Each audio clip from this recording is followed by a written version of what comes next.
Just 2 months after the Honolulu Symphony announced a financial reorganization with an infusion of nearly $2 million to pay past debts, there are new questions about its financial stability. The Symphony may be filing for bankruptcy and putting off or canceling some of its concert dates. Exclusive details now from KITV's Keoki Kerr. Keoki? Well, Pam, KITV has learned that city officials threatened to bar the Symphony from rehearsing at the Blaisdell Concert Hall unless Symphony leaders answered questions about plans for the rest of the season and the orchestra's financial condition.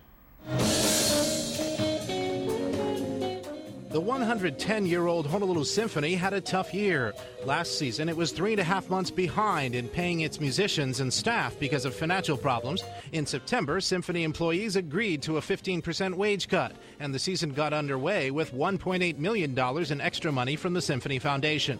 But now, new problems. Well, everyone's concerned. Of course, it's unfortunate that they continue to have these financial anchors that just weigh them down. Sidney Quintal heads the city's Enterprise Services Department, which rents the Blaisdell Concert Hall to the Symphony. He says people have told him in the last few days that the Symphony may file for bankruptcy and postpone all 8 of its November concert dates. So he's been trying to contact Symphony officials, but many of their Symphony cell phones have been disconnected, so they cannot be reached. What we are concerned about is a lack of communication on their part to tell us what is going on. Quintal has a previously scheduled meeting for late Tuesday afternoon with Symphony officials to find out the latest on the organization's finances. Wanting to find out what is going on, what can we do to assist, if in any way.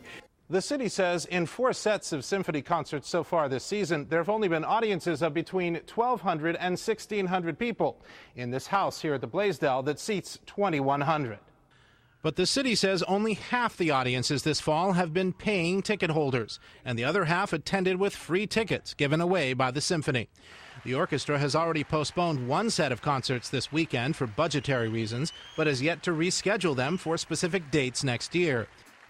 Now, the Symphony's executive director, who just took over in September, and the chairman of the Symphony's board did not return our phone calls today. A musicians' union spokesman says they, too, have been calling Symphony management for the last few days to get updates and have heard no response, which he calls inexcusable. Keoki Kerr, KITV4 Island Television News.